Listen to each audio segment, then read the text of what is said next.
As you go forward in your business, I think it's important for you to realize the value of getting a mentor or a coach, but just someone who has a little experience and can talk to you about your ideas. I want to give you an example of someone who contacted me because she wanted help, and I'm going to read her email to me. She said, I really need Lorelei Crafts' help. I want to start a business matching shoes with incredible art that is similar, yet I don't have the finances, my credit is screwed up, and I just don't know what to do. I no longer blog on shoes, although I still get hits, but I have no interest because I feel I can't do anything with it. Other bloggers have suggested that I turn it into a business. I don't know how to start. I don't have the income, and I've lost my job. I'm unemployed, and I'm feeling quite scared. Please help me. So I wrote back and I said, well, I looked at your website and it's really quite attractive, but I have these questions. Number one, who is your audience? Who is your target market?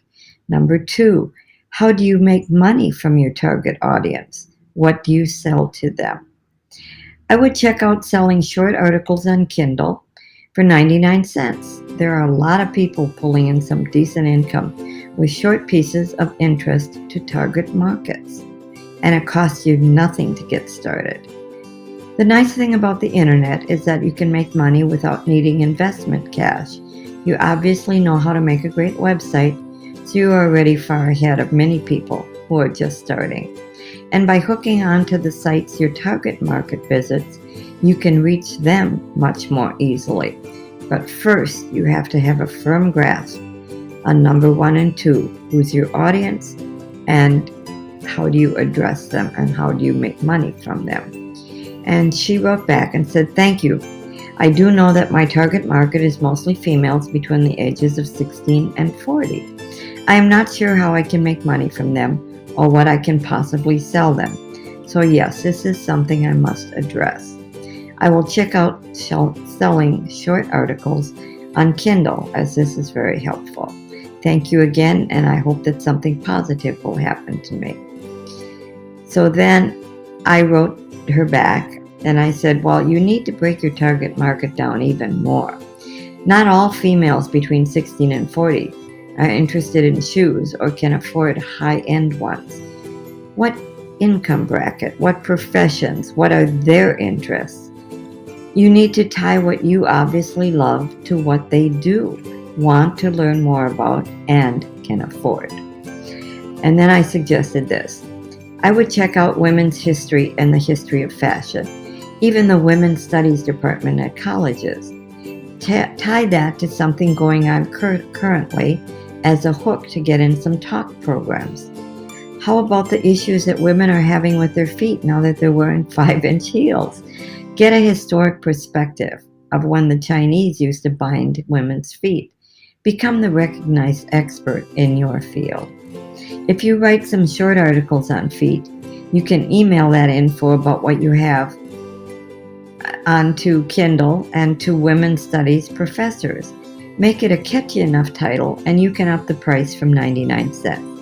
You'll also have a ready-made audience for your future articles. You can search colleges and universities for the names of the professors and their emails, which makes it a wonderful world to search in out there. Just some ramblings here, but you can see how big of a topic you have. And she wrote back and said, thank you. I didn't know that my world was so big. And that's the value of working with someone. Many people have the mistaken idea that if they get a coach, it means that they're not quite good enough on their own. But in actuality, the opposite is true.